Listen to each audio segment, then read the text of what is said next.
Honored laureates, Your Excellencies, distinguished colleagues, and ladies and gentlemen.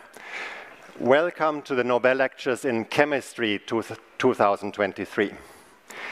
This year's Nobel Prize in Chemistry recognizes the discovery of an entirely new class of materials that bridges from the molecular world to the macroscopic world of materials as we know them.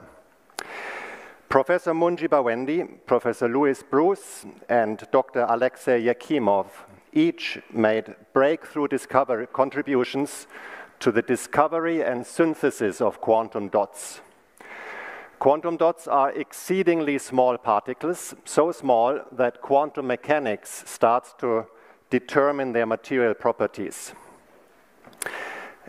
in a way that depends on the particle size. So in this sense, quantum dots are an entirely new class of materials that allows us, or is a tool that allows us, or allows scientists to tune material properties just by designing smaller or larger particles.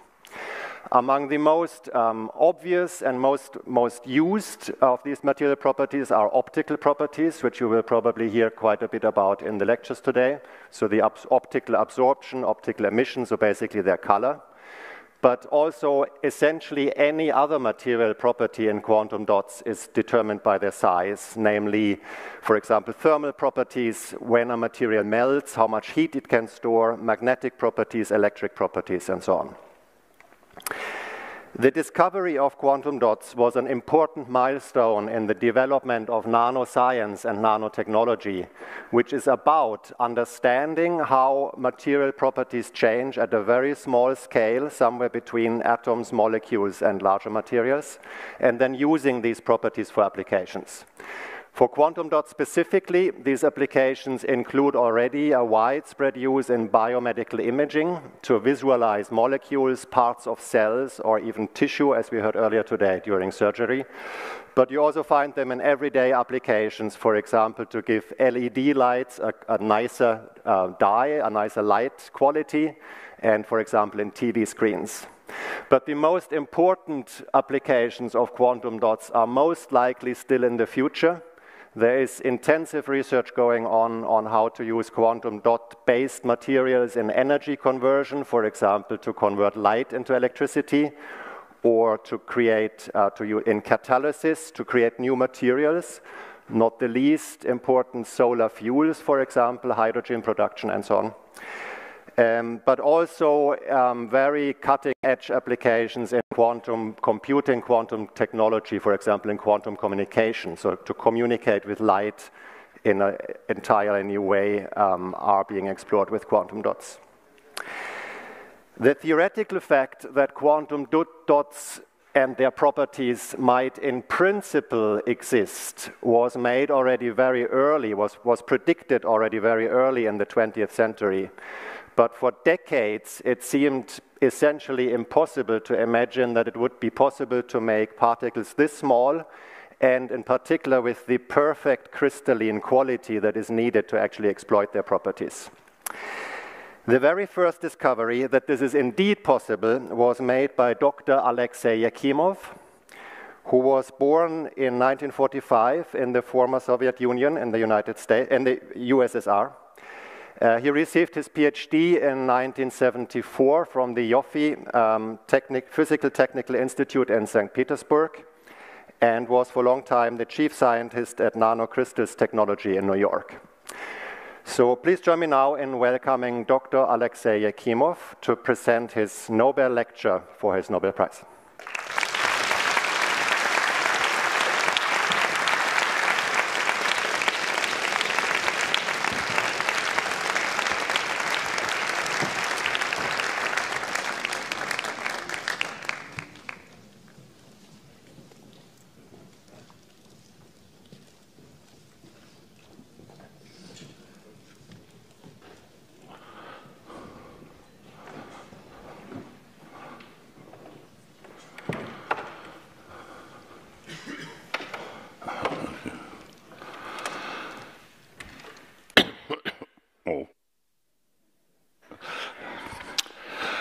Okay, so ladies and gentlemen, Dear friends and colleagues, before coming to the, it's echo, yeah, like in the mountains. Before coming to the lecture, I would like to thank the Royal Swedish Academy of Sciences, the Nobel Foundation and the Nobel Prize Committee in Chemistry for the incredible honor of being here on the stage. Thank you. So next I would, let me check it, does it work? Yes. Okay, so also I would like to thank my family for the love and for the help and for the be patient because science needs a lot of time and you often spend the time not at home but in the laboratory. Sometimes even the night time, because we were working with was working with the liquid helium, and it is if you got it and you still have it, it doesn't matter is it midnight or not. You should use it. Should stay in the laboratory. So you see my family here on the. Yeah, it's true. So on the left is my son, and nearby of him, between him and me, there is my grandson. Now it is about 10 months old. And next it is my wife, and next it is the wife of my son. So that's our family, including the kid. All of them are here. I mean, in Stockholm. I'm not sure, maybe they're even here somewhere. Okay. Yeah, okay, I see. So, a little bit of entertainment for the beginning.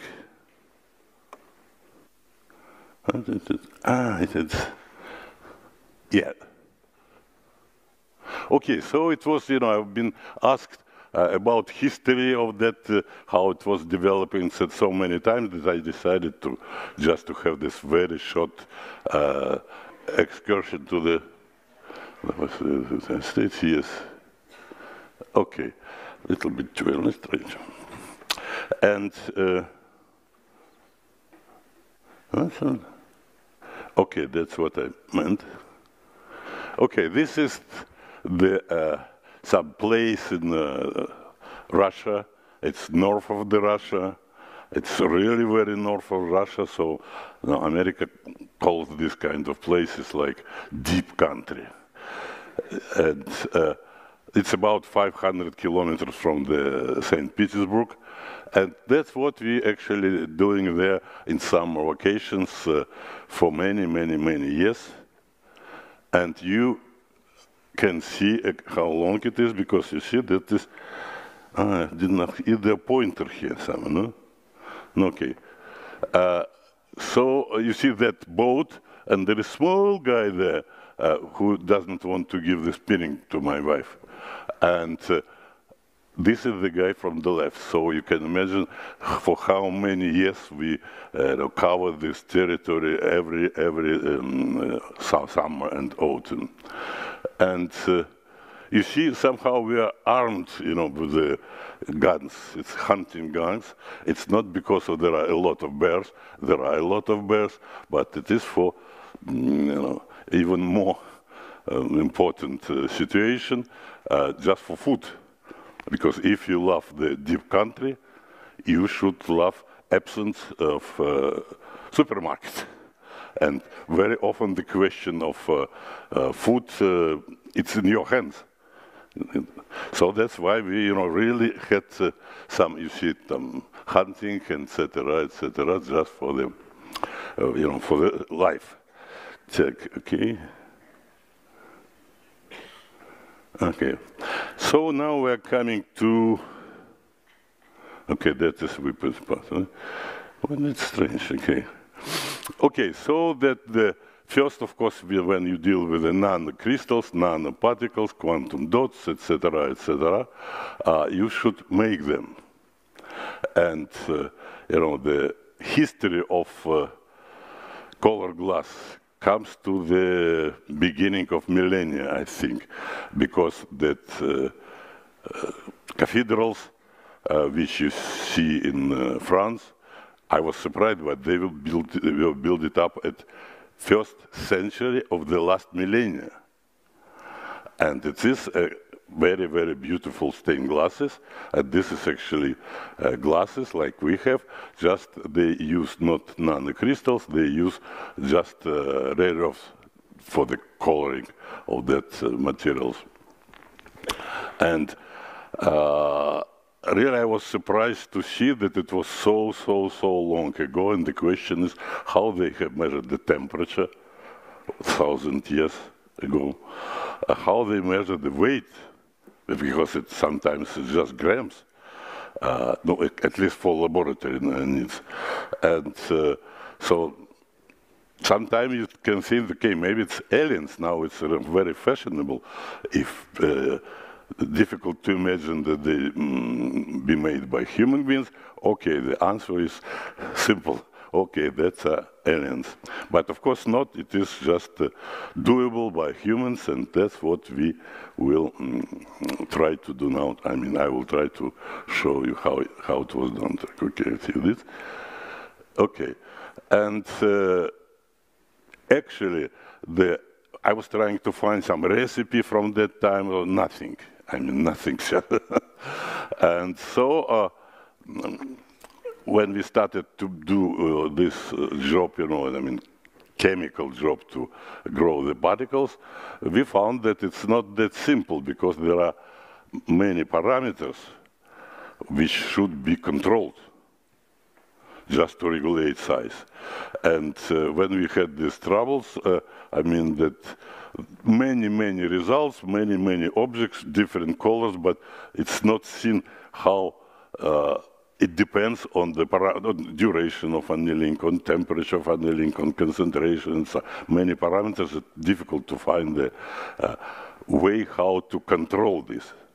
And occasionally, some important things sometimes happens occasionally, and the chief of our department in the institution of State Optical Institute, it was just a routine visit to the lab, and I asked him, what do you think?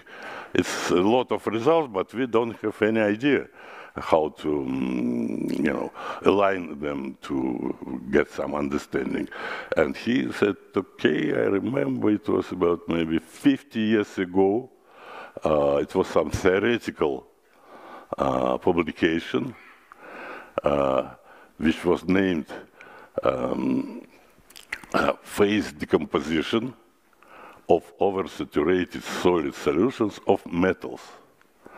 So that is, yes, if it's here, you see it is,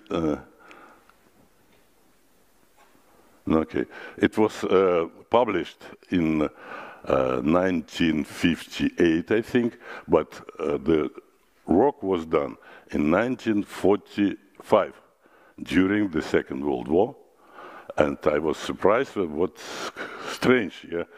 And when I met the author, that Slezov, he told me, yeah, it was a job aimed to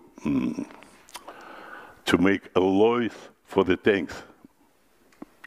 That's why it was original. That was motivation for this work to make during the Second World War.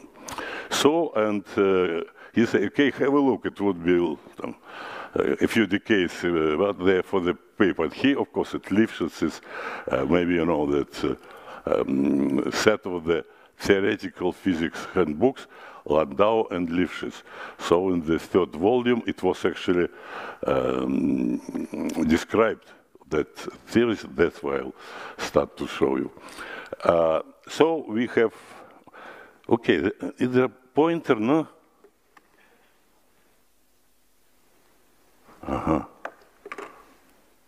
It's just light, right? It'll be up one. Okay. Oops.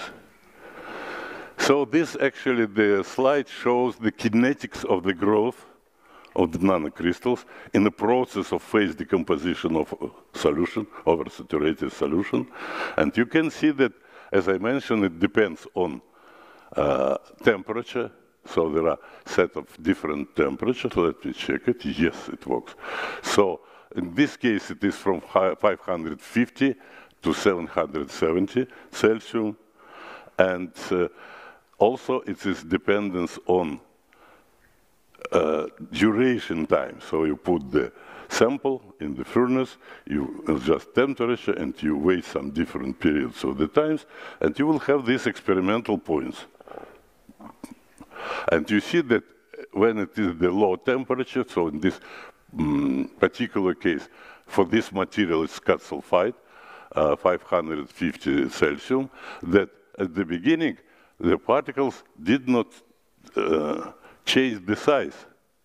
And the next temperature, there is also flat dependence, so all the particles during the annealing at the proper temperature and the proper duration stay with the same size, but the number of particles increases. So that's process called nucleation and osteotriping, and the check by absorption technique, optical absorption, you can control the amount of the particles. Because the more the particles, the more light they absorb, and you have some specific absorption spectrum, which intensity of which increases just this, this one. Just this time and at the higher temperature this, but number of particles increases, and that we see it by absorption. And this is the nucleation, and I just would like you to pay attention that smallest size is about 1 nanometer. See, that is the scale, so it's 1 nanometer, 2 nanometers, etc. So you can start from very, very low sizes. And this is solid, reliable thermodynamic process. Particles have a spherical shape. It's just nature problem because of the surface tension to have the spherical shape. And it's just nothing to do. I mean, just have the right temperature and the right duration. And there is actually, the theorists were so kind that they made a formula. And you see the formula with some parameters which you find in literature, and you, okay, I would like the particles of this size. You just put it in the formula, and you will see, okay, this temperature, this duration of the process. It's very rare situation when the theory helps you what to do to get result which you want to have. Okay, so after that there is second stage. So you see that it is some growth of the size particles, and of course again it's a growth of the number of particles and the concentration. So in the absorption spectrum you can see it.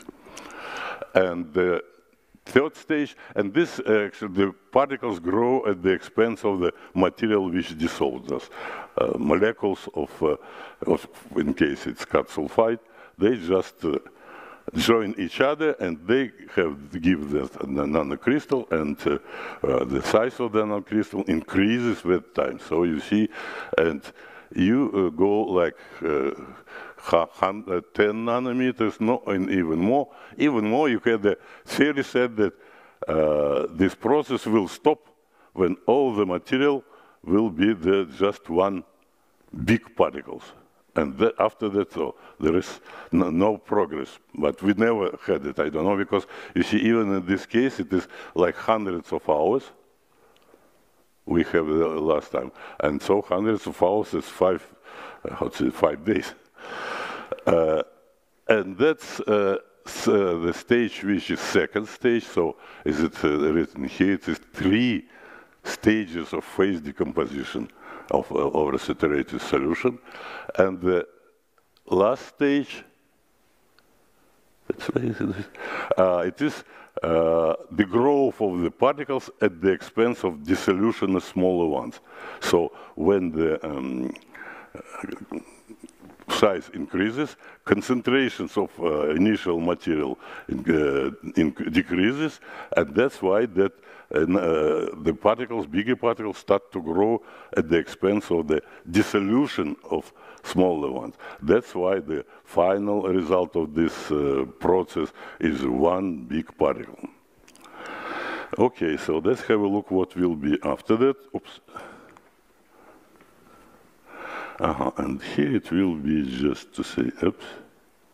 Okay. And here it's again theory. I just, maybe it's a privilege of our institution. It was Abraham Fedor Joffe. It's well known in the initial physics of semiconductors. He was actually one of the first guys who, it was just at the beginning of the century. So we have in our head, and I know that they have now institution. It's a group about 20 to 30 theorists. And if you're interested in some stellars, growth, etc., you can find the guy who worked in this field. So the next step you do, okay, I have this result. It's solid result. Of course, you should have some experimental results, and you start to look for theorists. And that's what I did. And the theorist which I decided it's okay. He's reliable, he is smart, and he's really very polite, etc. So I just spoke with the brother of Alexander Effers, older brother, and told him the story, and he said, okay, I will do it. So I meet you in a couple of weeks. I will read all that, and I need to read, etc., etc. And in a couple of weeks, the Aleksey and some young guy. You see, here it looks like very tall. It's not like this. It is no, but he is on some pedestal. He is here also. You will see that. And so they came both, and he said, okay, have a look, it's my brother, he also theorist, young theorist, and he will work with you. And so we started to work, and very soon we moved actually in our apartment, because we were living the building houses in Leningrad, but it happened that just I could see his windows from my windows and vice versa. And just, a few hundred meters. Having in mind that to go to the institution, it takes 40 minutes by tram. So very soon we decided there is no need to waste time by going the tram, so we worked at home. And this again, it's Academy of Sciences. Everybody in some sense can do what he needs to do. Not like, okay, it's time I should rush, etc. No way. It's again the feature of Academy of Science. Even Academy, which we, Academy of Sciences of USSR it was. Okay, so let's come. The question about theory. So it's time to have some theory how that particles work, how they should be. Should it be necessary crystalline structure, or maybe there's just amorphous, small particles will work as a quantum object, and shape is necessary to be spherical, etc. So it's a lot of questions, and we didn't know anything about the particles. So what we see as a sample has some color. If that after some long time on annealing becomes how to say, whitish, this means that particles grow, and it's just scattering of light. So we say, okay, this is two big particles. If there is transparent, a little bit translucent, so we say, okay, the particles are small enough, and the color is different. And we know, okay, that it was sample which was in Newton for 5 hours, and it is more translucent than the sample in Newton, hundreds of hours. So we know that temperature and duration, they grow the size, and we could measure this size by, should be here, okay, measured by small angular X-ray scattering technique. We didn't have this technique in our laboratory, in the institution, so we just, made a collaboration with another institution, and they measure the size and crystalline structure with this technique. And you see, just, this is the piece of glass. And these are particles of different size, quantum dots. And this just one of the ones just covered by the image of high resolution transmission electron microscope. And so you see that this is first crystalline structure, no doubt just for this. Even we know that this is, for example, Wurtzite crystalline structure, and for this material it could be different crystalline structure for different materials, and the size is certainly, the shape is certainly spherical. So, and if it is written in the upper field, the theory, I mean Aleksey and Alexander Efrat, they assumed that crystallines are the particles has crystalline structure, and actually it is necessary because only crystalline structure can provide you the masses that electrons moves inside of that glass, and they have mass which is not fit to the just electron in that, in the vacuum, for example, right? So that's called effective mass approximation. And again, each particle depends on each, approximation depends on the material. It's different because it depends strongly on the structure of the valence band. So what we will see here. Okay, and also what was not, should be taken into account, it's Coulomb interaction, because when the material absorbs light, photon, it gives the energy to the hole in the valence band, or somewhere here, right? And the electrons goes up and becomes in the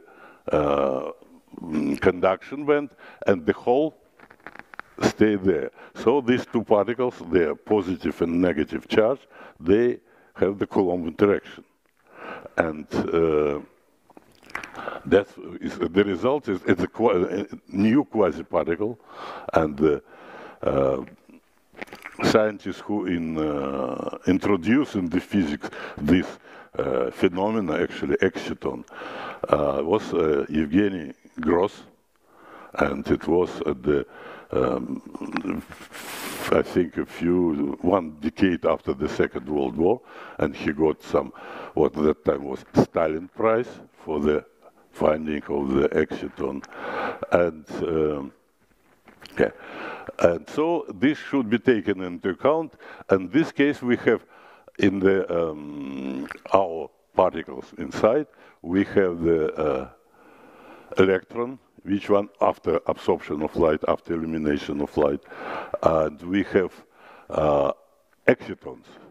And that exciton, depending on the material, they may have different size. But here you see that material copper chloride, so the radius of the particles of the excitons is 8 angstrom.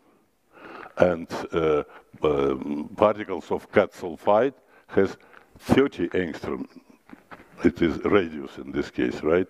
And the case of so-called strong confinement, which cat selenide, and the radius of exciton 60 angstroms, and this is given by nature, so that it depends and determined by material. So if you will go up to 3.5, it can be a few hundreds exciton size, etc. So every material, each material had the, its own size. And we will have a look for just two cases, so it will be weak confinement and intermediate confinement. And this case actually, no, I will show in the next one, but the formula is actually very simple. I mean, you see that is here, which gives you the, just a second, yeah, that is energy of the particles as a function of size. If the size is so that here we have the root of Bessel function, just numbers here. Here this h, and here there is mass of exciton, and here there is radius. Right? Okay, and when we go to the next,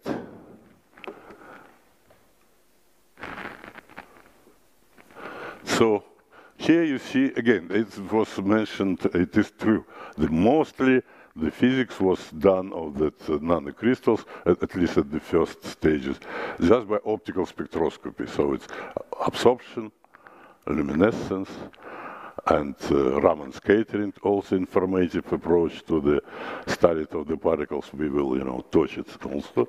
And so what we see, and what we see next figure gives you that structure of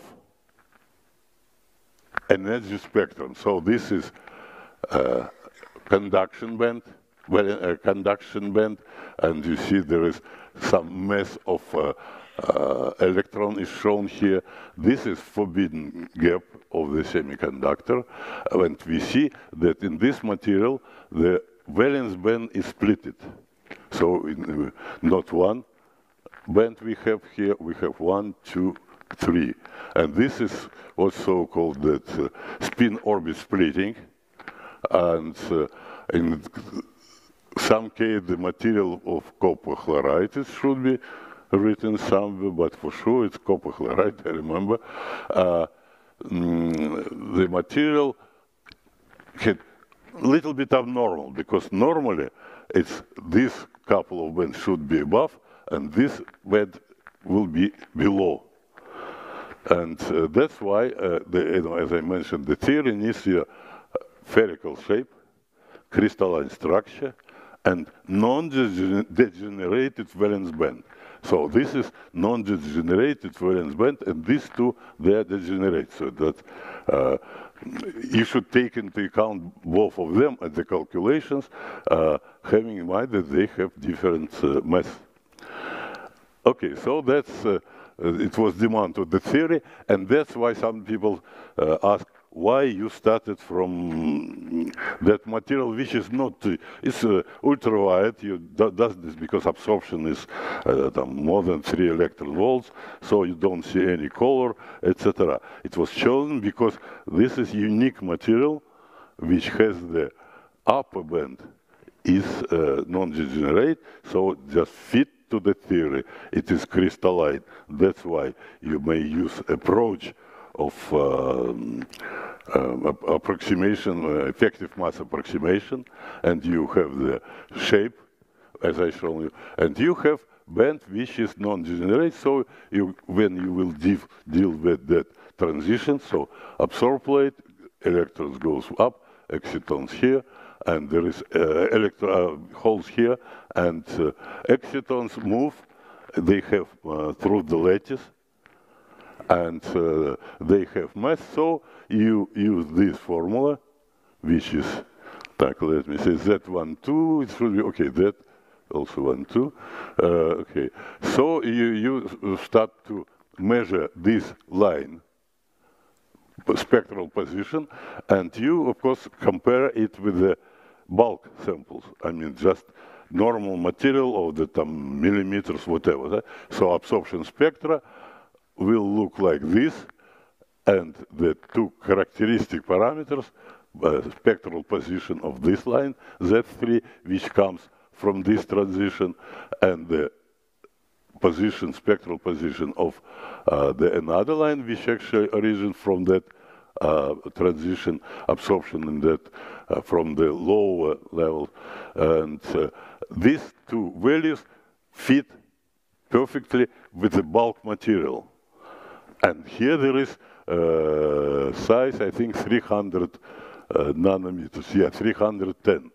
So from optics, we can say, okay, there is a bulk, normal material, everybody knows the structure, etc., etc. But particles 300 nanometers radius, which is quite small, but it's not quantum dots. That's what we call nanocrystals. Nanocrystals is just a little bit down, 10 times down to the from the microcrystals, and we see that with the decrease of the size, so it is size, it is here, yes, 310, that red one about 30 angstroms, so this is the spectrum. Spectrum is the same. I mean, there are two lines, but you see that they shift significantly, and also they have some difference in the speed of the moving. Again, here is the energy, wavelength is color, what position, and the scale, which is measured here in the electron volts, just energy, depends on the size. And that was actually quantum size effect. So you can see it just by having the sample, and you see, okay, this is nanocrystal, and if it is somewhere here, if it is like 20, 29, I think up to 100, it is still transparent material which shows you the spectra as it was in bulk, just shifted from the point of view of wavelength or energy to the higher energies just because of size. And that fits with the here. And that fits with the theory which I showed. That's very simple, just arithmetics, because there is formula, it looks like there are many parameters, but the only one is important. Everything is fixed, because this is mass electrons, mass holes. So this one masses, with number which are known for these levels. And so from the slope of that curve, you can find the mass just from this simple formula, the mass of that band, and it is known, and it is what we found, it fit again with the bulk value. And the masses of this and this subband was not known, and so we have this curve which has a little bit different slope, and the formula is actually the same, almost the same, but more complicated, right? So, and we can calculate, and that's what the first result which, theorists gave us. Okay, you didn't know this values, this and this of the mass of holes. We said, no. Okay, that's what I hear. That is,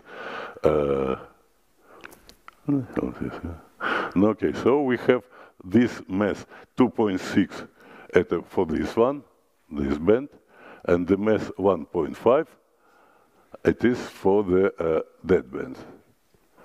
So that the first was we got at the second confirmation that this is just normal, usual material which demonstrate usual spectra will be we'll see the same for the Raman spectra, Raman scattering spectra.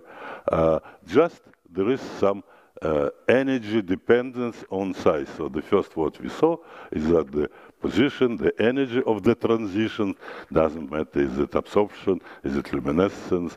Is it scattering with the optical phonons, with acoustic phonons? It's just the same spectra, the same physics of the optical transitions which we see. Because what we see, we just see that energy between this value and this value. And again, it's what the confirmation, the second publication, I think, or maybe third one,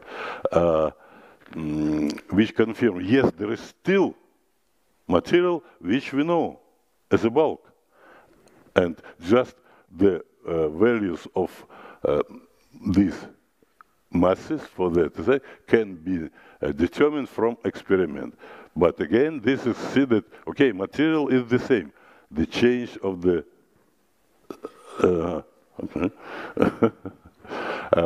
so let's go further. It's just a time to go further, and I will push the Oops.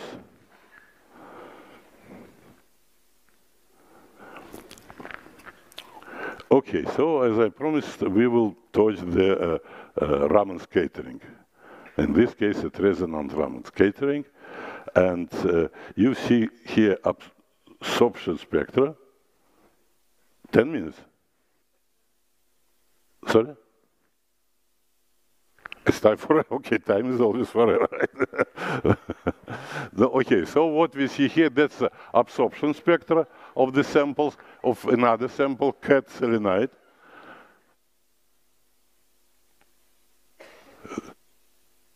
Right now.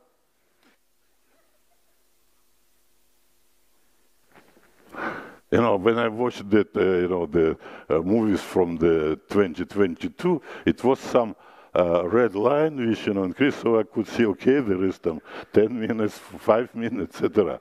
That's okay. Okay, so again, what I just to tell you that we should, okay, that, oops.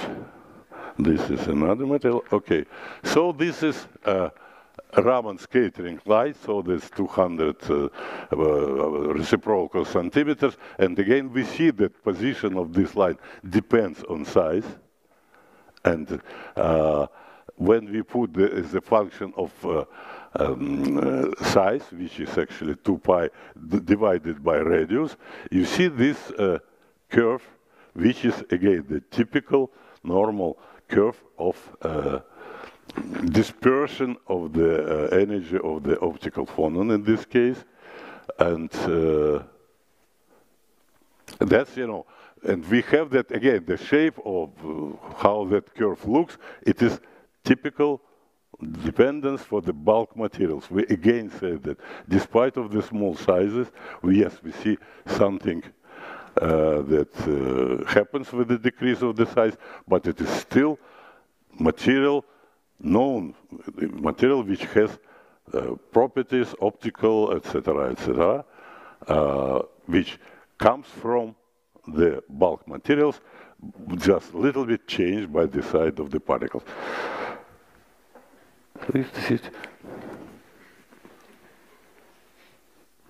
Okay, so I wouldn't. I've been pushed to finish. Yeah. Okay. Thank you.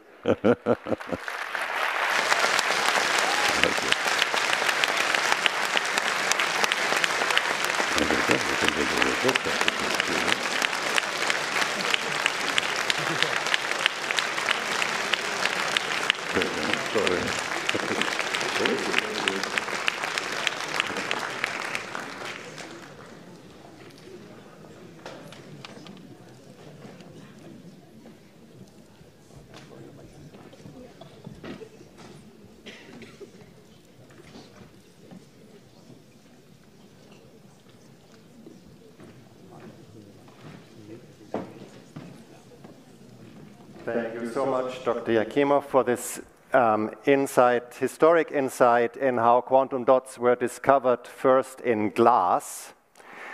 The discovery that it is possible to create quantum dots using solution chemistry was made by Professor Louis Brus, who was born in Cleveland, Ohio, received his PhD in 1969 from Columbia University, where he's now a professor. Please welcome on stage for his Nobel lecture, Professor Louis Brus.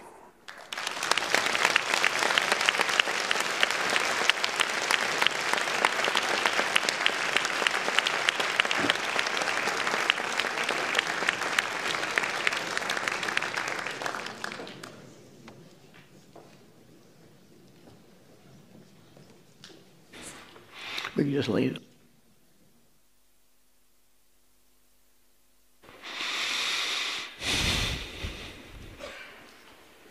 Right. Yep.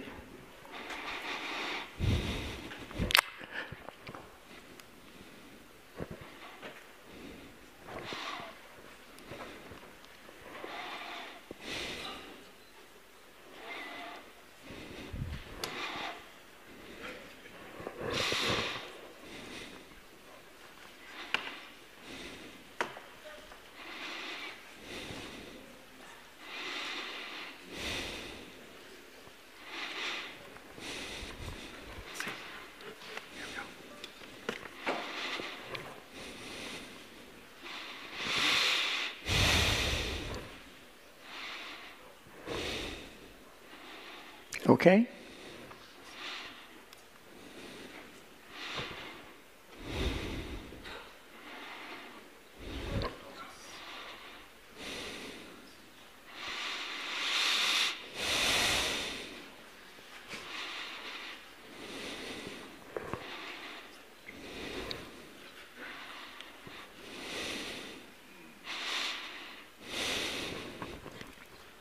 Well, I want to thank the Nobel Foundation for the great honor of this prize and allowing me to talk this morning.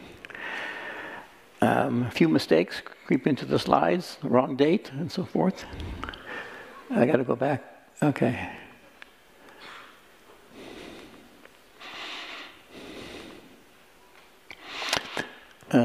Okay.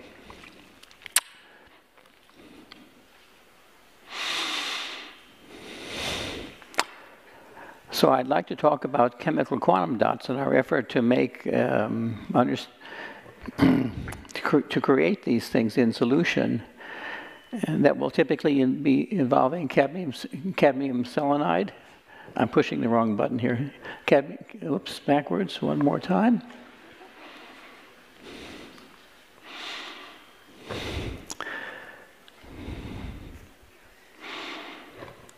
Yeah, cadmium selenide. 2,6 semiconductor. The red balls are selenium atoms.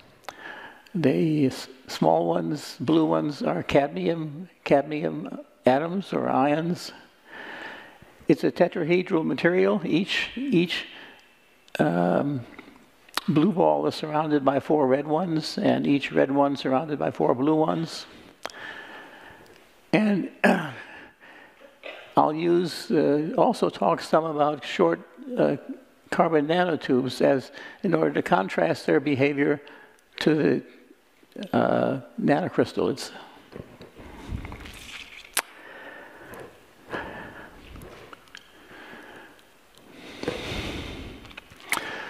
So here's a slide showing nature's, on the left-hand side, biological nanoscience, starting with macroscopic objects coming down in size all the way to proteins. And proteins are about the same size as nanocrystals here, or carbon nanotubes. This might be 35 angstroms in diameter. This one might be 10 angstroms in diameter. This is carbon-60, or buckyball. It was awarded the Nobel Prize some years ago, Rick Smalley and his collaborators. You can see the DNA over here, maybe 10 angstroms, 20 angstroms in diameter, roughly the same as a larger carbon nanotube.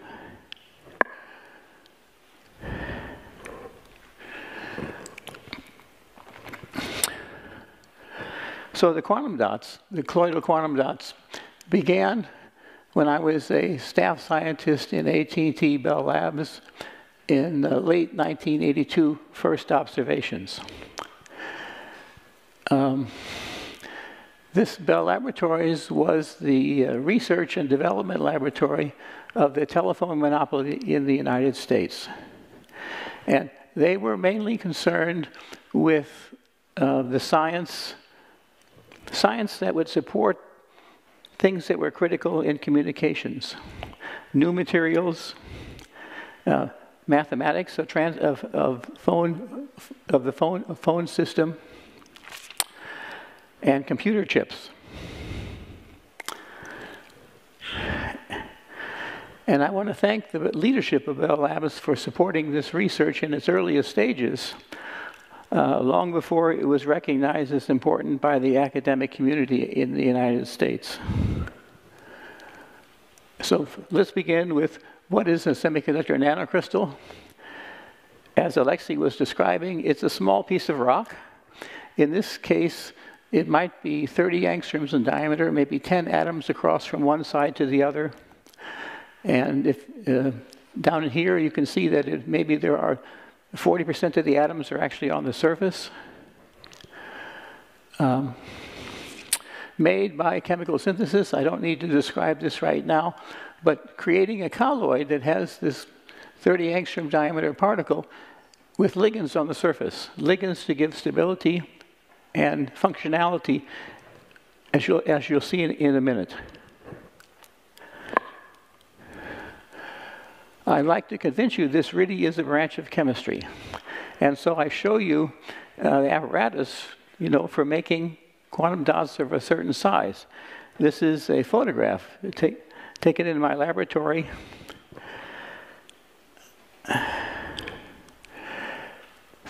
A 3-necked flask, thermocouple coming in one side, maybe 15 or 20 cc's of solvent on the bottom, a stirring bar, and septum for injection of chemicals, heating mantle to heat up the solvent.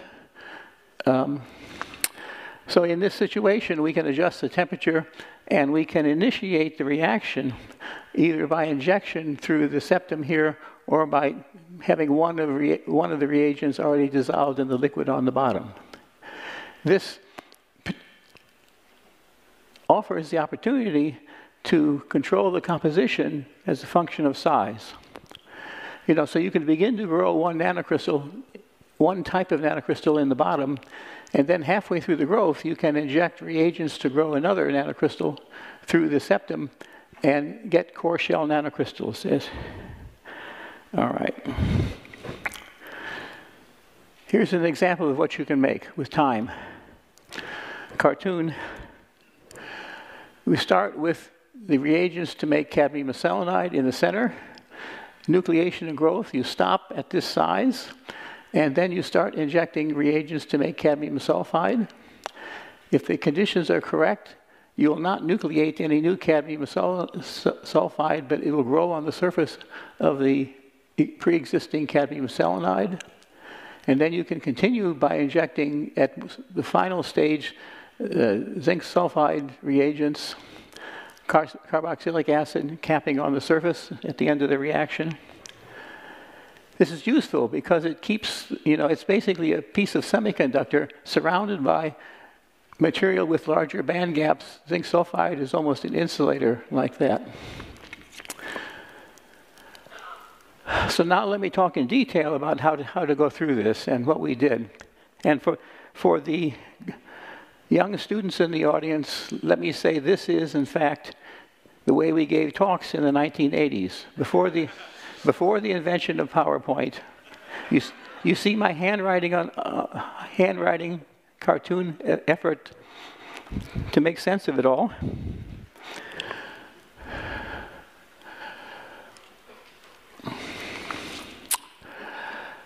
Initially, we worked just in solution. My first experiments were done in aqueous precipitation, in aqueous solution, and sometimes in alcohols, and sometimes at low temperature. And a problem with that is that particles, you'll have two particles that are growing, and they'll diffuse and touch each other, and they're reactive on their surfaces, so they'll fuse together to make a dumbbell-shaped particle. And pretty soon you have an aggregation. You don't want that. You want to grow individual particles. So the first effort we made was to use inverse micelle solutions. This is like 1986 when Paul Alivasatos first came to be a postdoc. Inverse micelle solution, maybe 99% heptane and 1% water with some soap. And there's a spontaneous phase separation into these little water droplets 50, 100 angstroms across in a heptane solution. Then the idea was to dissolve cadmium ions in the water, maybe 5 or 10, maybe just 1. And this will be a tiny reagent vesicle that would allow you to grow one particle inside the micelle, and it would be protected against aggregation by the others by the soap structure. And so the second reagent, so we're going to precipitate cadmium selenide. Cadmium's dissolved in the water. Bring in an organometallic reagent, trimethylsilyl selenide. That will hydrolyze and grow to make a small particle. So that works. And you could, as Aleksey was describing, you can follow this process by the change in the optical spectrum because the color is proportional to diameter. And I'll talk about that in a minute. You could make a solution like this And then we figured out that you could control the growth. So you could stop adding reagents.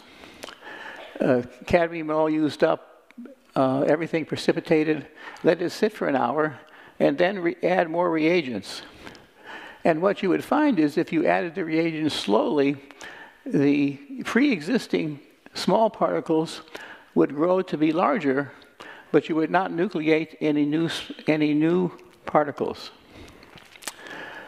So we had a system by which we could grow various sizes. You start with this and take the spectrum, make it a little, add reagents, particles would grow larger. You could tell it was growing larger by the change in the optical absorption and the change in the fluorescence. And then we thought a little bit more about what to do with the surface. The surface of the one particle remains very reactive. Okay.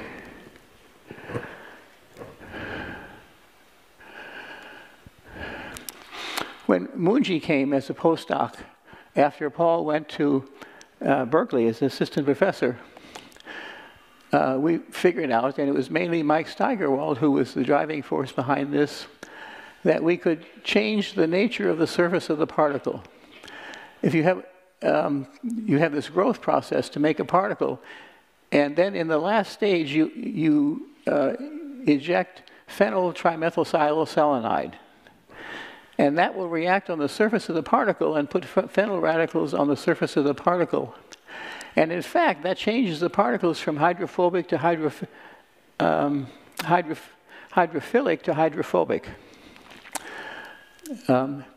So while the particles, when they dissolve in the water, they stay in micellar solution. But as soon as you change the surface like this, put phenyl radicals on the surface, they come out of the water and go into the heptane, and they're not very soluble in the heptane either. And so they fall to the bottom of the beaker, and you have pale yellow powder on the bottom of this solution. And then, so that means you can extract the particles out of the micellar solution, and you have a pure sample, dry sample of this material. And then we thought about this a little bit more, and in principle, the surface is bound, the selenium atoms on the surface are bound to phenyl radicals. The cadmium atoms on the surfaces are bare, in principle. We wanted to do something with the surface to passivate them even more. So the thought was to dissolve them in Lewis-based solvent. And the lone pairs on the solvent would, in fact, coordinate, made a dative chemical bond to the cadmium atoms on the surface. So we did that. And first experiment actually was in pyridine, and then refluxing in pyridine, and we realized that the particles were getting better when we refluxed them above room temperature. See, the weakness that we didn't understand in the beginning was all of this prior work was done at room temperature, but the growth is better at higher temperature. Here's an experiment where we refluxed in tributylphosphine oxide at 230 centigrade for 3 hours. And it made larger particles, beautiful red solution of wurtzite structure. This was making zinc blende, this is making wurtzite. You don't need to understand the difference between these two structures. Anyway, there was a route found to better materials by working in Lewis-based solvents at higher temperature. But this was not understood. What was actually going on here. It's a recipe, for making larger particles, but it didn't work all the time. It was intermittent, and it was obviously being controlled by some impurities, something we didn't have under control. Wasn't ready to publish by any means, but it was an existence proof that you could. Nature had found some way to make better particles.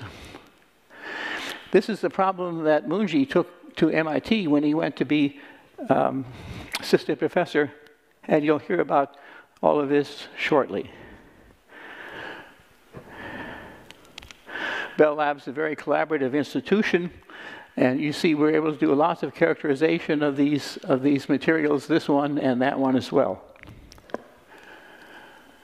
So this synthesis, chemical synthesis in solution, can work spectacularly well when it's optimized.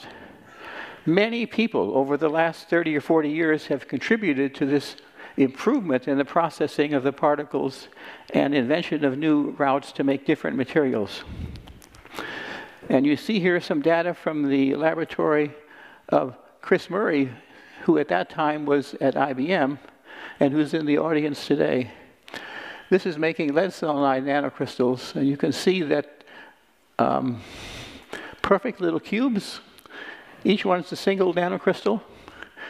You see in this higher resolution image the lattice planes of the individual atoms. So again, this is just an evidence that you can make really good stuff if you optimize the synthesis. Synthesis is the critical part of all of this. And okay.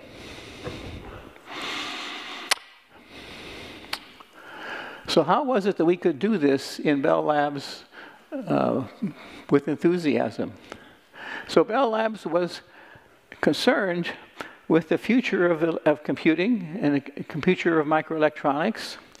And the main thing that was going on at that time, 1985, was the miniaturization of transistors, not made by chemical means, but by photolithography. And this shows an old slide, 45 nanometer size, year 2007, transistor on a chip like that, coming smaller and smaller and smaller on down. So the thing which drove the industry was made computers better and cheaper, more powerful, was this miniaturization. And so but that would have to change. Silicon has certain properties as a bulk material. When you get it small enough, as Aleksey has been describing, its physical properties, the mobility of the electron, the optical properties would change, and the transistor design would have to change accordingly to reflect the fact that the properties of the very small particles were different than the properties of the bulk material. So in our minds, we were doing long-range basic research. Research of relevance to the future of the industry. Relevance maybe in 10 years, 20 years out, who knows? And I looked up in preparation for this talk the current status of these computer chips. And everyone has a cell phone. And pulled this thing out, and in here is a chip designed by Apple, the M1 chip. This chip has, it's hard to believe, but the truth is it has 110 billion transistors on one chip in an organized fashion to do computation. Can you imagine, this, after all this work by so many people over the decades, 110 billion transistors on one chip. So this now has pushed down into the regime that we were thinking about in the 1980s.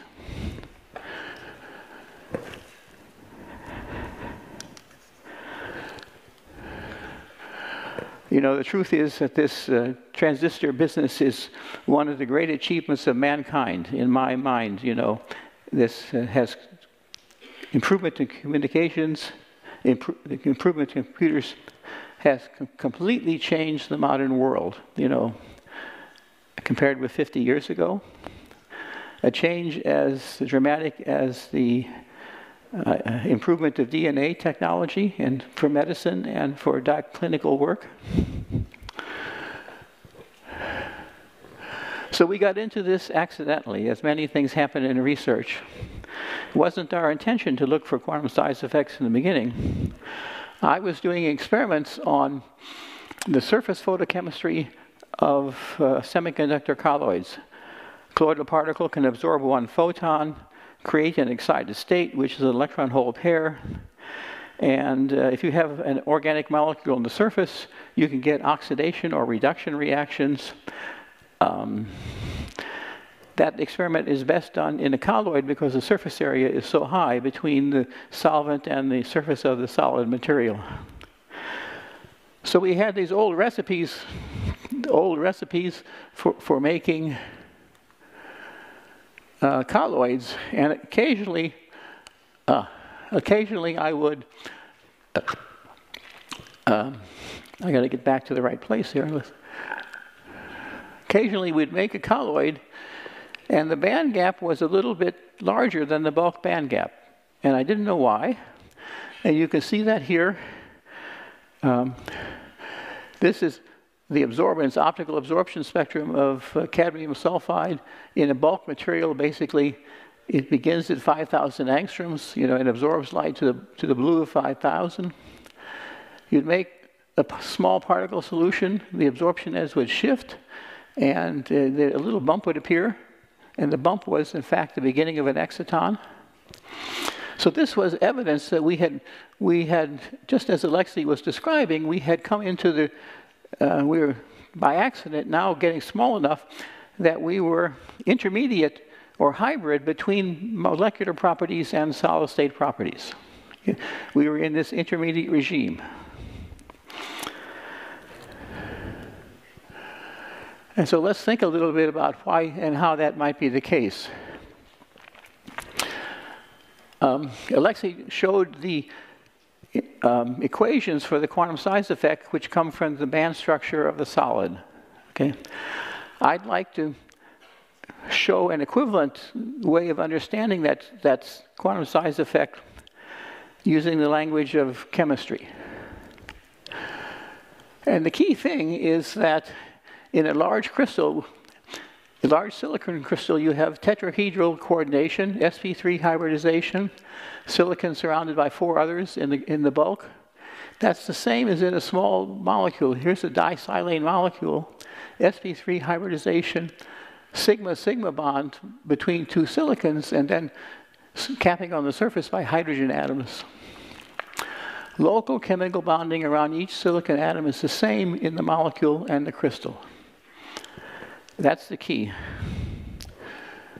And so here's the way to understand how this connects with the solid state.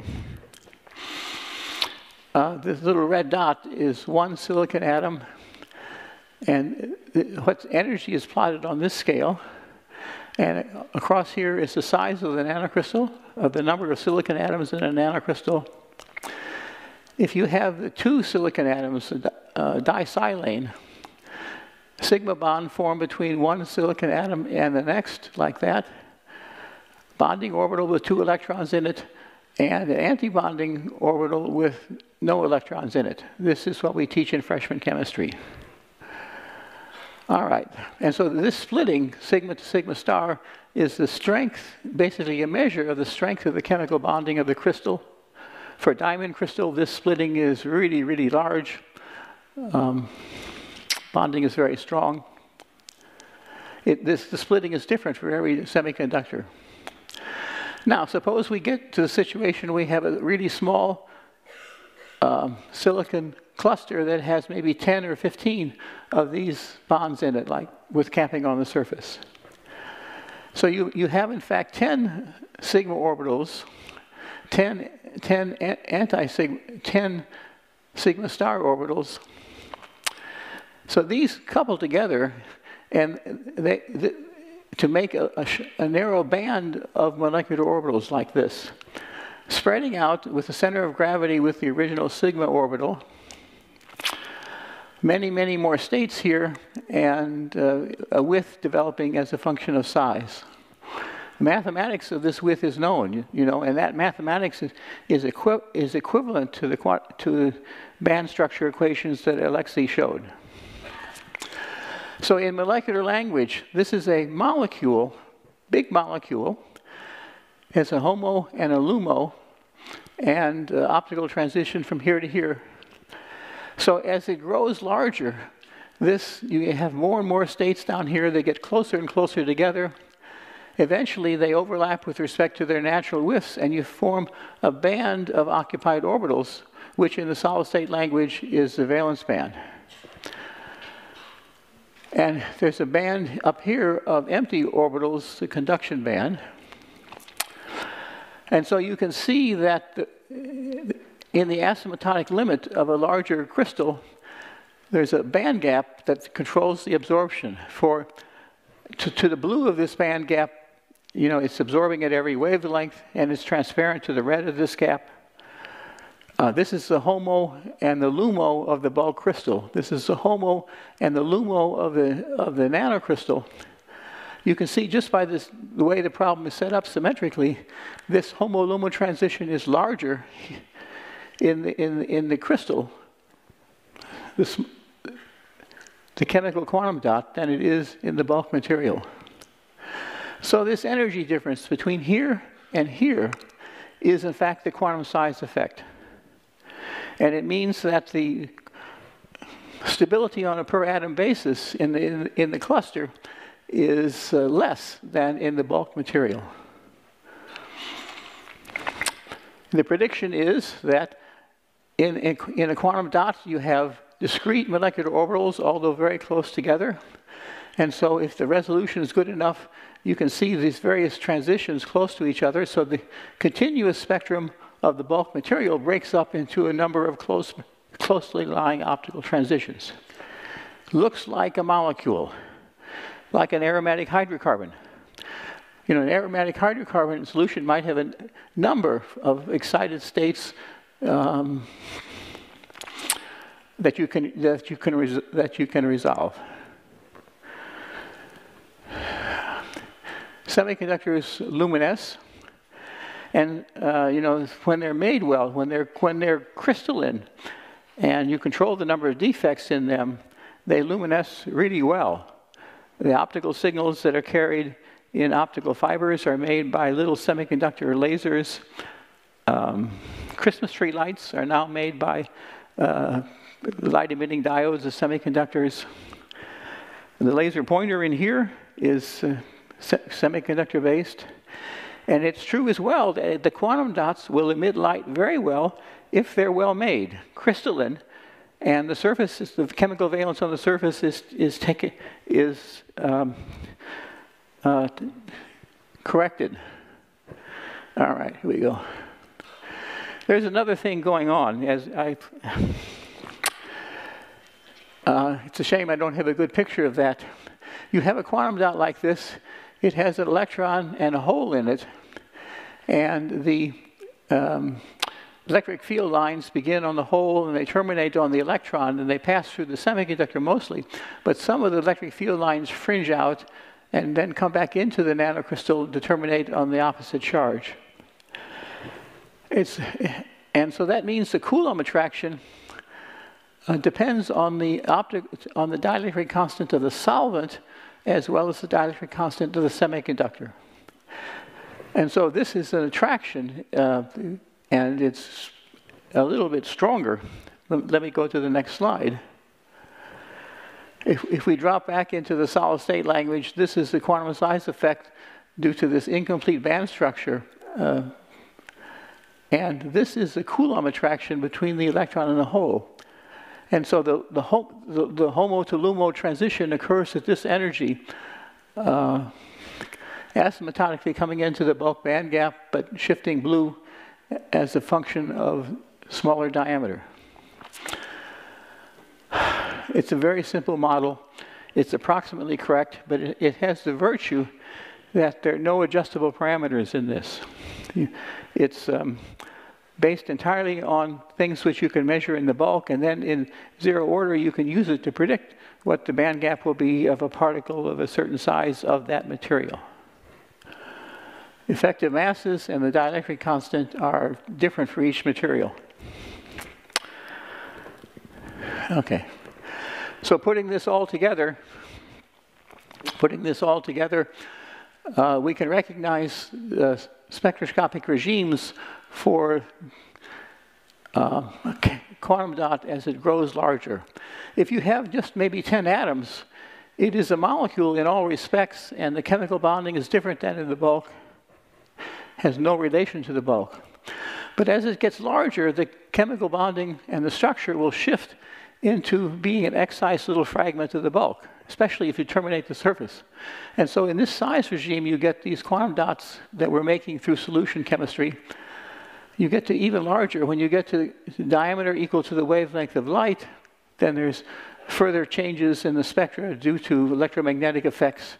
There are also kinetic size regimes that I don't have time to talk about. And I just have 1 minute, so let me just I'll give you what else is going on in nanoscience with respect to the electrons. So what are the electrons doing? When you think about this intermediate size regime, there are a number of things which happen which are not characteristic either of molecules or the bulk material. One is this quantum size effect that I've been talking about. That's a single electron property, shown by quantum dots. There's strong electron correlation. This is single electron property. This is a multi-electron property. For example, if you have electrons want to avoid colliding with each other. They all have the same charge. So in a bulk material, if one electron is coming like this and the other electron is coming like this, they're heading towards each other. One can turn up and the other can turn down and avoid each other. So this process of avoiding each other is a very strong function of dimensionality of the material. It's much harder to avoid the collision in 2 dimensions and especially hard in 1 dimension. And this can be shown in excitons in carbon. Well, yeah, let me go back and get it to the right place.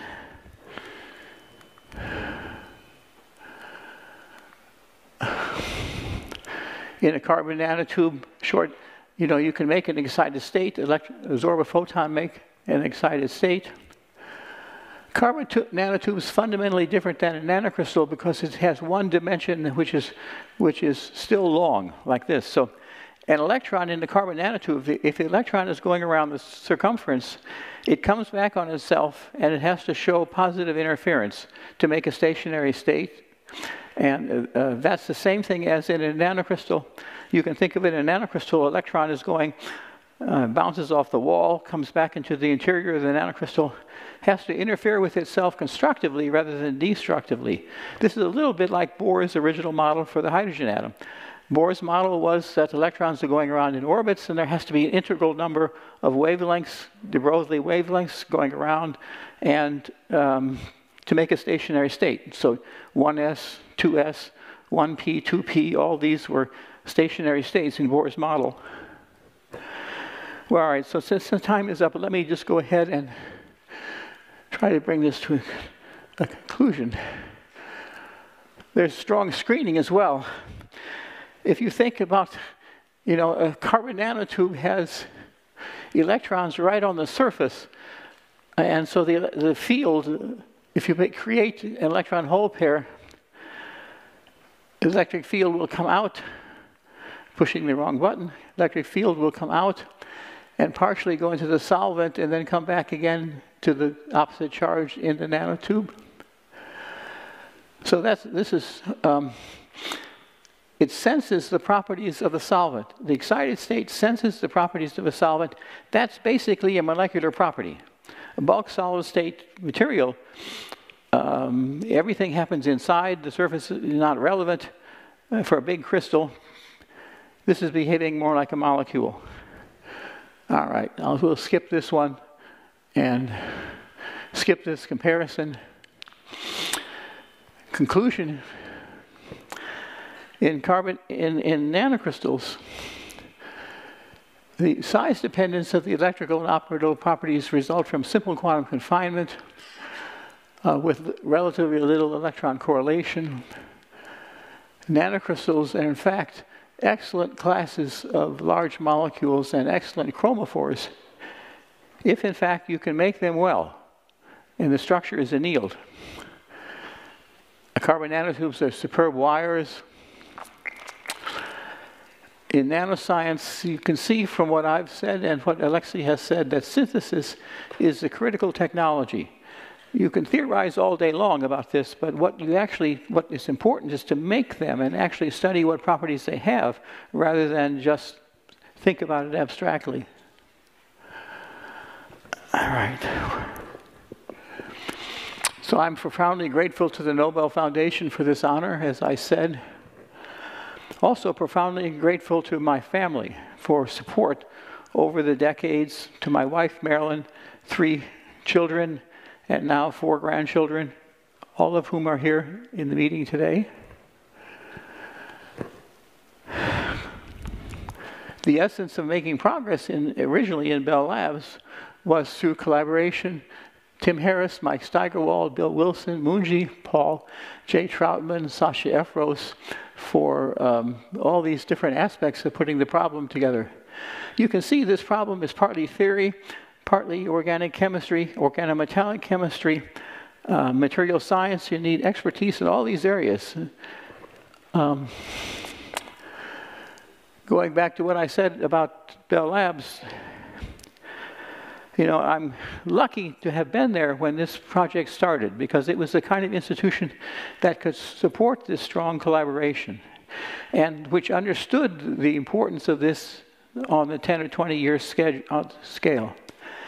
There was no work of this sort in American universities at that time. Nobody was thinking about this problem. If I had gone to the NSF and asked them for money, it wouldn't have worked. You know, nobody else would thinking this was important. All right. Last slide. I think I was in Hong Kong maybe 10 years ago and had to overnight put together to give some thoughts to a room full of high school students about this size, about what they should be thinking about in doing research. And so this is what I came up with. We're all trapped by our educational backgrounds. You come out of school knowing a certain field. You don't know anything about other fields of science. That limits what you can do, for sure.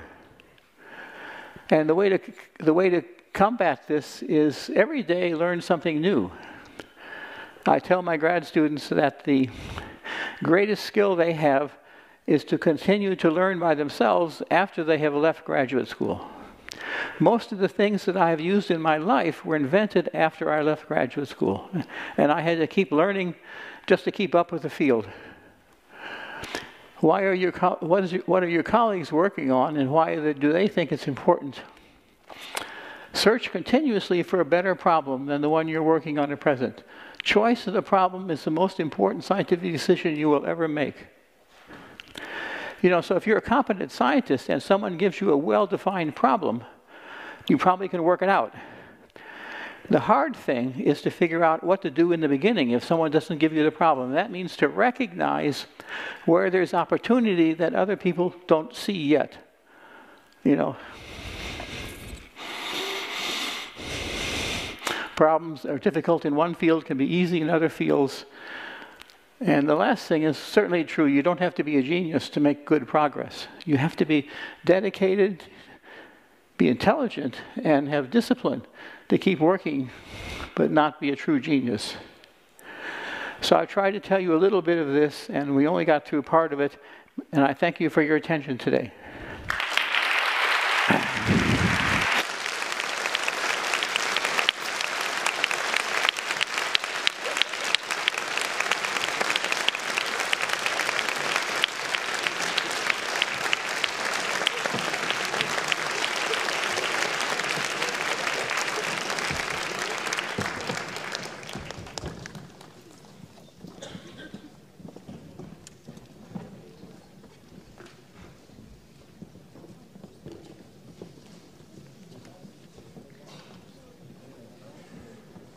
Thank you, Professor Brus.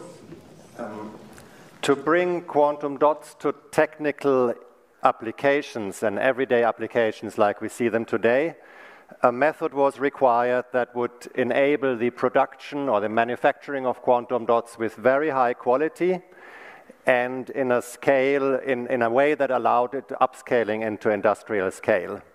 Such a method was invented by Professor Moungi Bawendi, who is a native of France, received his PhD in 1988 from the University of Chicago, and is today a professor at MIT. Please welcome Professor Moungi Bawendi for his Nobel Prize lecture.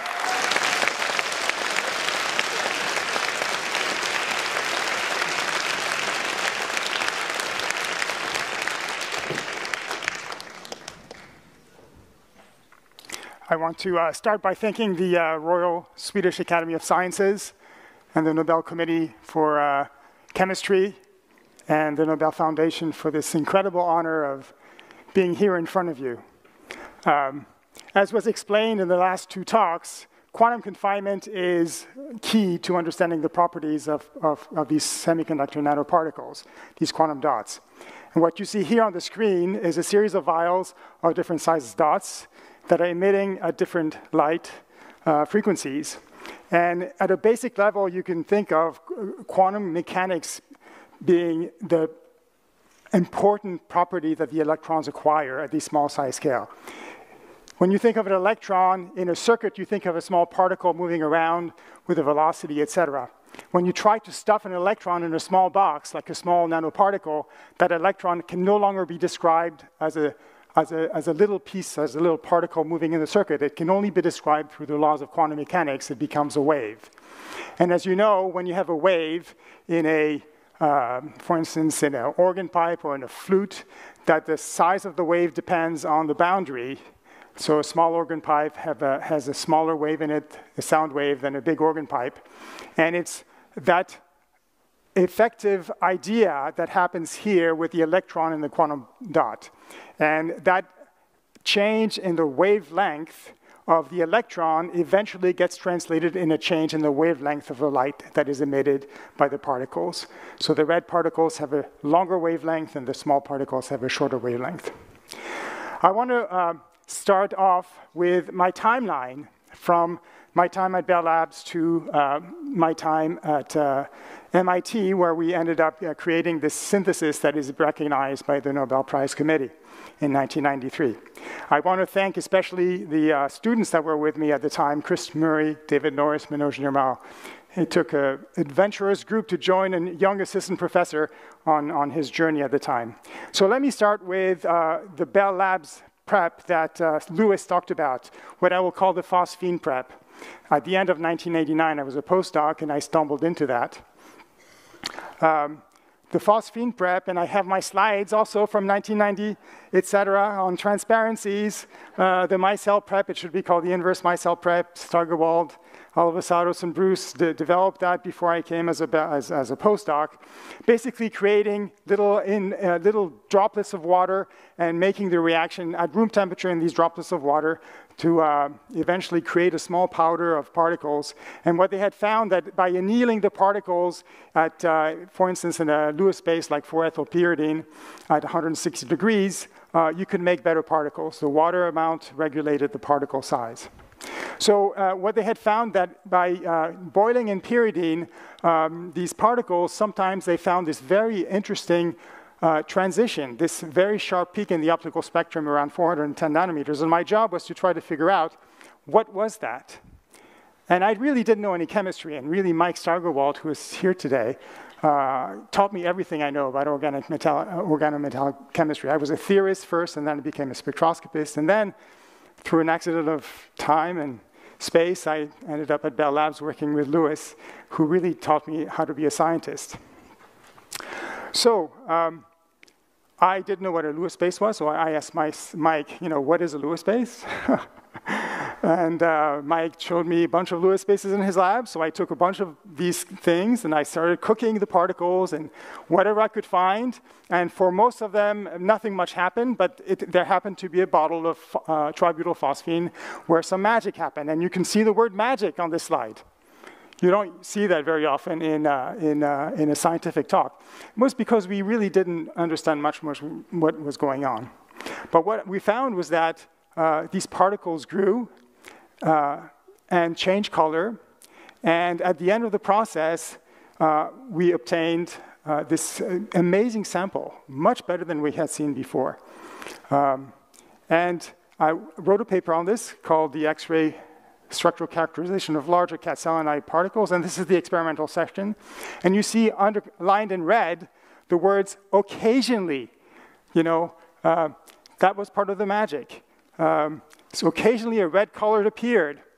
What we had created was a material that had a much better crystalline structure than before. The optical properties was much better. So as you go down the side here, you see this very broad-looking thing on top. And as you go and anneal at higher temperatures, eventually coming to this phosphine prep, you start seeing the appearance of structure in the spectrum.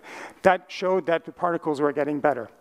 We did X-ray analysis, and the width of the peaks that you see on top are an indication of the coherent size of the crystal that's in it. So broad peaks means that the material is mostly amorphous, and sharper peaks means that it's more crystalline. And so as you see that, as you anneal at higher temperature, the crystallinity also increased.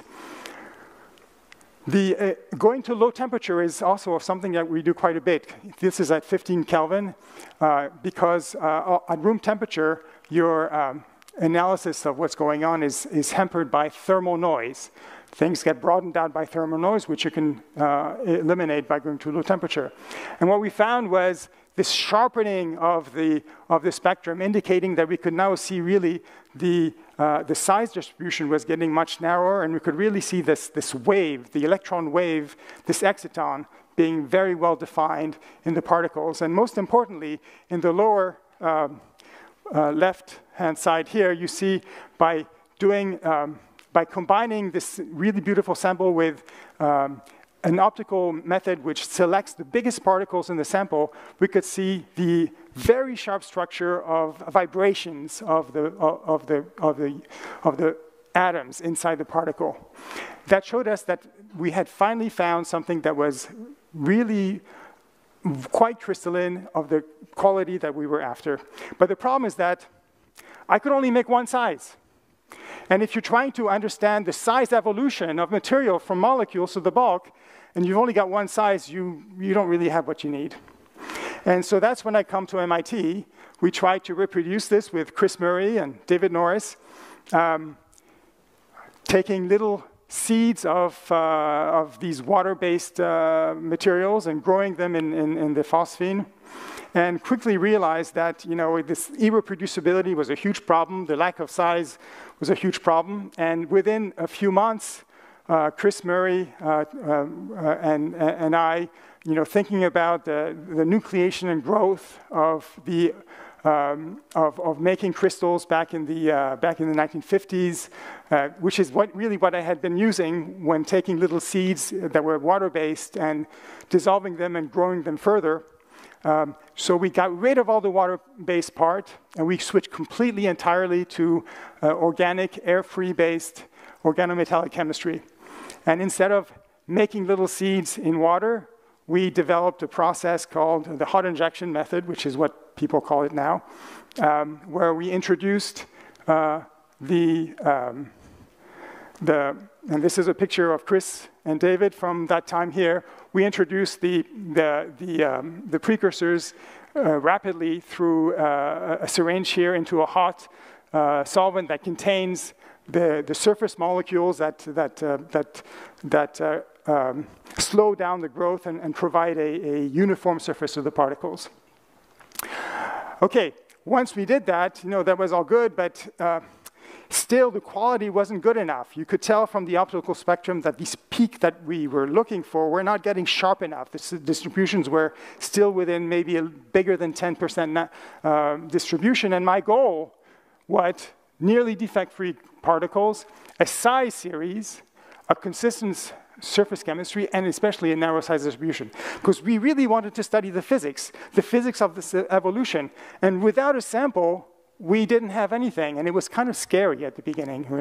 I start off, I want to do all these experiments, and I need a sample. Right? We need our samples.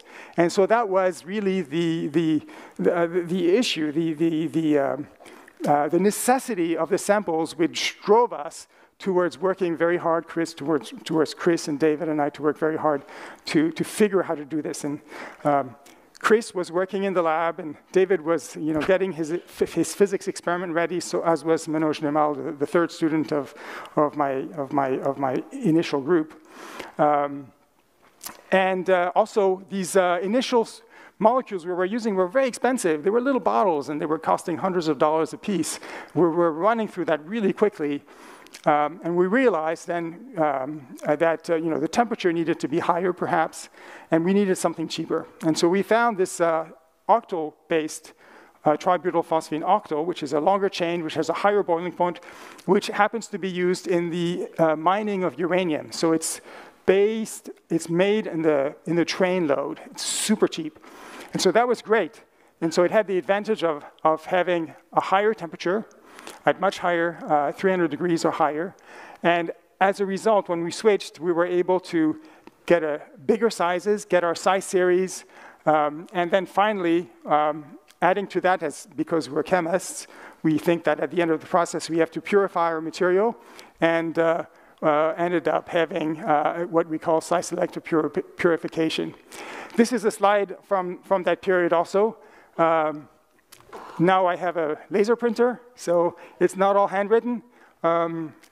Crystallinity, high temperature, uniform surface, all the same molecule. The idea of Lemaire from the 1950s of separating the nucleation and growth, as Aleksey was talking about. You nucleate little seeds and you grow on the top of them to get uniform size distribution, and you end up with uniform particles, which you can extract with solvents. I have a video here of what the process actually looks like. So there's the syringe here. There's the flask, which is at around 300 degrees Celsius or so. And the injection, followed by the nucleation, immediate change in color. And now we're gonna have a gap in the time here because we don't want to spend 3 hours here waiting for the particles to grow. The student here is taking samples out, and you can see the color changing as he takes the samples out. So we've had a gap in the time now. The color is much deeper red. There are much bigger particles, and you can see now the change in color as the particles grow from orange to red, and let me speed it up to the end here. And then when you shine UV light on them, you can see that they're emitting at different colors. So we have our size series. We have our size series, and we wrote this paper, this 93 paper that is cited by the Nobel Committee. It was a simple route. It was scalable, and that was important for the future, for manufacturability. It gave us high quality. It had a consistent crystal structure. It was a single step process. And if you're thinking about manufacturing, the cost of manufacturing is basically scaled by the number of steps that you need to make. So this was quite important. And then the last part with the purification, this size-selective precipitation, which by taking a bad solvent or poor solvent into the solution, the biggest particles have the strongest attraction. They will come out of the solution first, and you can get rid of those.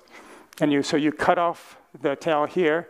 You're left with a solution that has where the bigger particles are taken out. You can do it again and take out the small particles, and are left with a very, very narrow size distribution. And you can see the result of that in TEM here. Electron microscope, transmission electron microscope image. You can see that they're really all the same size. This is from that paper here. You do the X-ray analysis. The solid line is the theoretical expectation for a particle of that size as a pure crystal, and we see that we match theory quite well. And now we have this beautiful absorption spectrum. So this peak here, that was that first. This is basically the electron wave filling up the particle, and then the other peaks you can think of are harmonics. Like in music, you can hear the harmonics of that at a different scale. So these are basically harmonics of that waves here. So that was the first indication that we could see the excited harmonics of the particle, and the emission was now extremely narrow, much narrower than before, right at the edge here, and much brighter than before.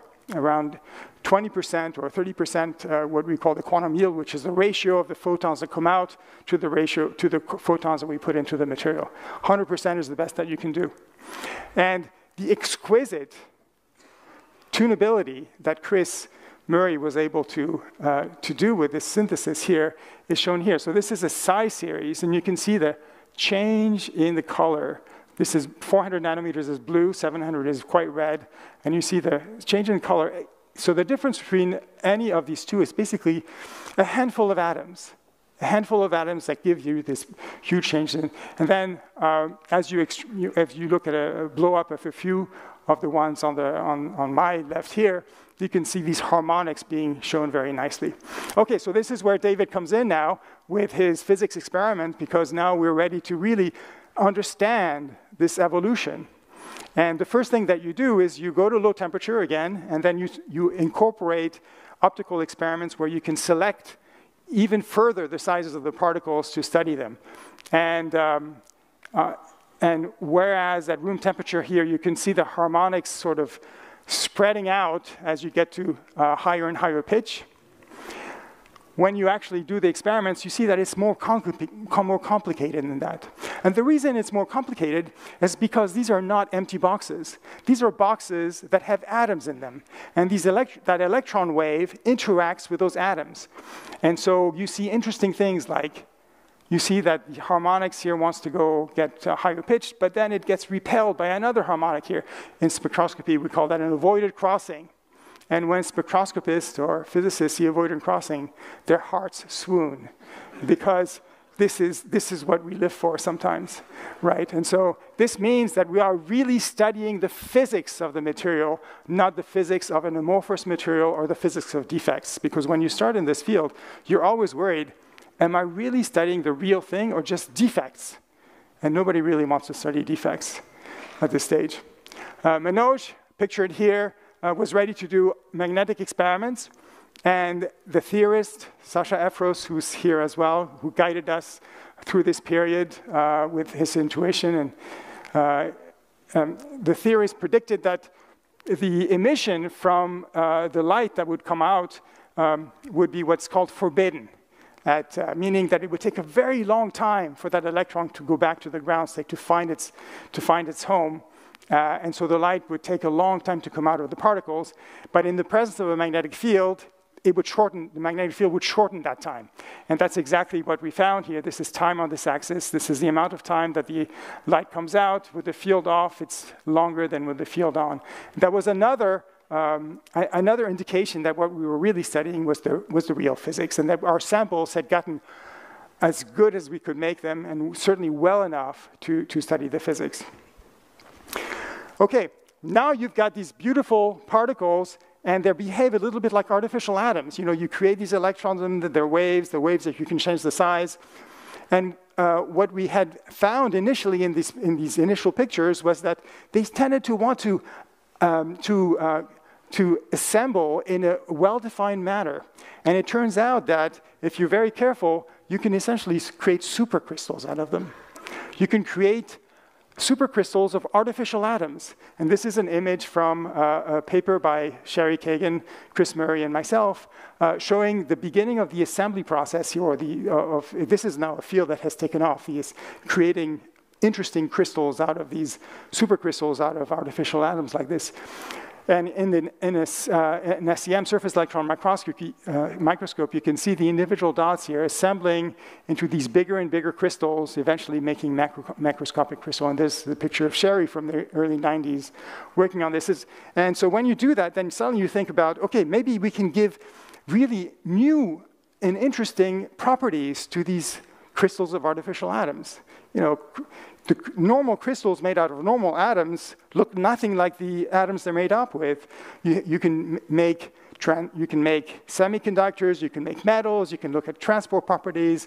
And so this is what we were thinking about. You know, how can we now use these particles as a new periodic table and make new materials?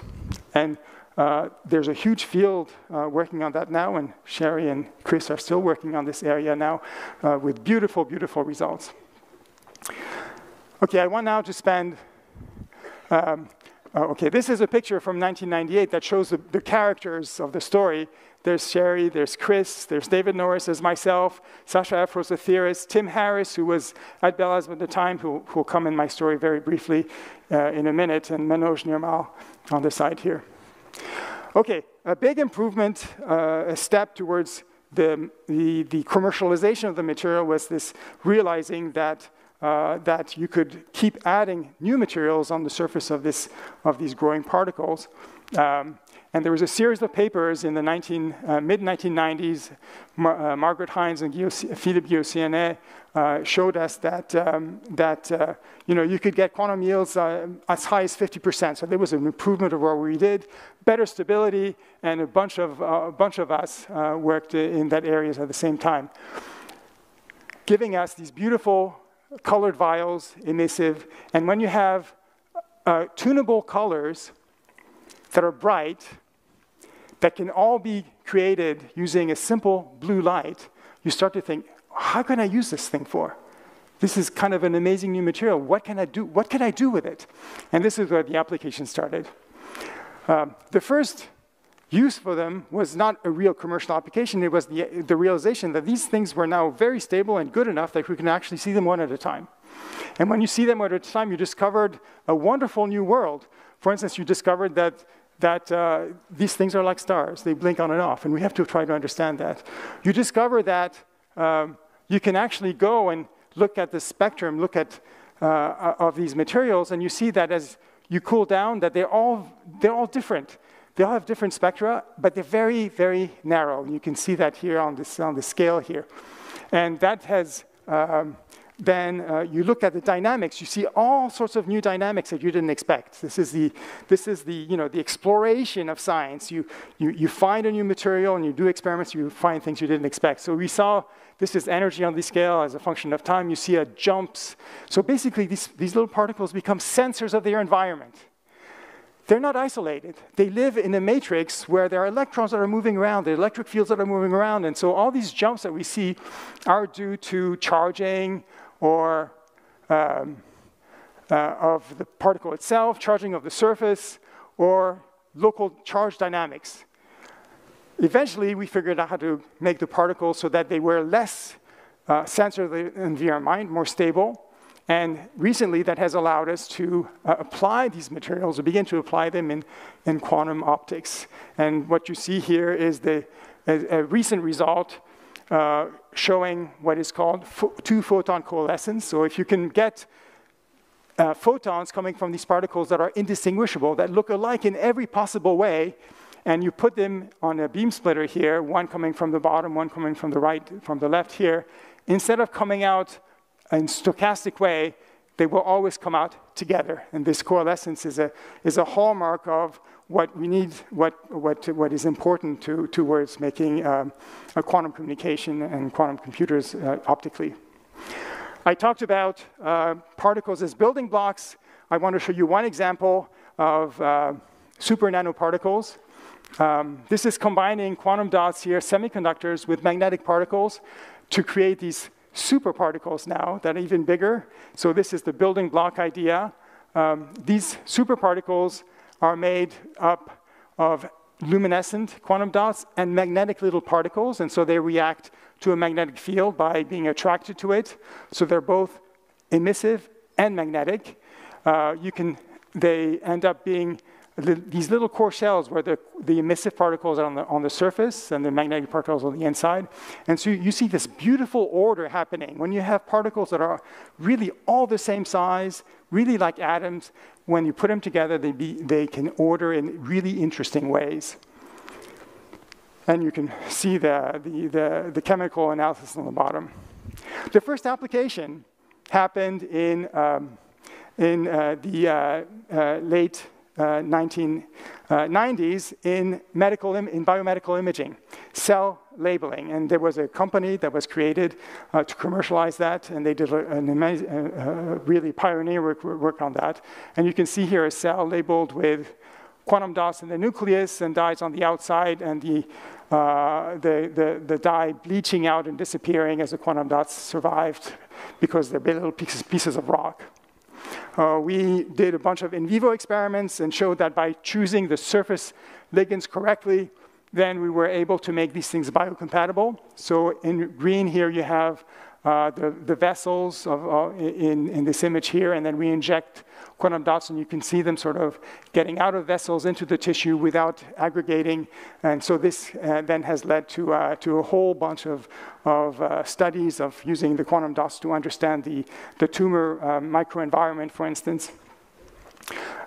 This is an image of using quantum dots to double label cells in vivo. These are hematopoietic precursor cells using intravital two-photon microscopy, and you take two colors, red and green, and only those cells have receptors on their surface that can bind to these two colors, and the final color is blue, which labels the nucleus of normal cells, but not those of those basically stem cells. And so now when you go with a microscope and you look for yellow, which is the combination of red and green, you see this one cell here, which is the cell that you're trying to study, and you want to study its microenvironment to see how it survives in the bone marrow, in this case here. Color downshifting. This is basically what color downshifting is. In the previous slide, it's taking the blue color and creating new colors out of it. And this is the big application. There were two companies that were pioneers in this, Nanosys and QD Vision. The first commercial product was using LED light, and which at the time was too blue, and incorporating a little bit more red in it, using a quantum dot film on top. That came out in 2010. It's a little too complicated for a light bulb, which doesn't cost too much money. So that turns out not to be a great commercial success. But people are still working in that area to make the color of LEDs more acceptable. But the application that turned out to have legs is in displays. Because the gallium nitride blue diodes were invented and were being used to create the light in displays. The first television was a Sony television based on cadmium selenide. Then Samsung introduced indium phosphide quantum dots, and now a lot of these displays, which they call QLED, are based on using gallium nitride blue emissive diodes, and then green and red LEDs, quantum dots to create the panoply. It gives you displays that are less energy intensive with better colors. I'm going to skip this last slide, this last application, and go directly to the to my concluding remarks here. So at the beginning, we were interested in quantum dots of semiconductors. The process that we invented, that Chris Murray invented along with David Norris in my lab, can be applied to many other materials. Can be applied to metals, semi-metals, magnetic materials, ferroelectrics, oxides, etc. The process of assembling these particles into these artificial solids, you can combine now all these materials together. And you can think then of what the future could be if you combine a magnetic material with a semiconductor and a metal material in an organized way, and combine those properties together and create new things. And that's what the excitement is. You know, we're creating new things. We're not quite sure where it's going to go, but we know that something interesting is going to come out. Over the course of the last 30 years, people, by adding different kinds of ligands, have figured out how to make spheres and cubes and rods and platelets, make them helical like DNA, chiral, handedness with handedness. These assemblies can also incorporate organic materials. So we have now a new world, this new nano world of material, which we can try kind of like really like a periodic table, which we can begin to assemble and see what new properties come out. The applications, I showed you light emission applications in displays in the biomedical area. Solar energy is another big one that people are working on. Catalysis and photocatalysis, this is where it started with Lou Brus at Bell Labs. There's still a huge amount of work going on there and a lot of progress. And I think the future is bright in that area. Electronics, optics, quantum system, you name it. The field has grown exponentially. And the more people you have working there, really bright people, the more likely we are to come with applications that are going to change the way that we look the world around us, that we live, as the displays have. Now, funding is a really important part of the work that we do, and we wouldn't be able to do that without funding from both government sources, foundations, and private companies. It's not enough to have government funding. You need to have a mixture of both, of all three in this world. And finally, I want to thank especially the students that did this work. The students are the heroes here. They're the ones that actually are in the lab doing the work every day and accomplishing these miracles. And I thank you.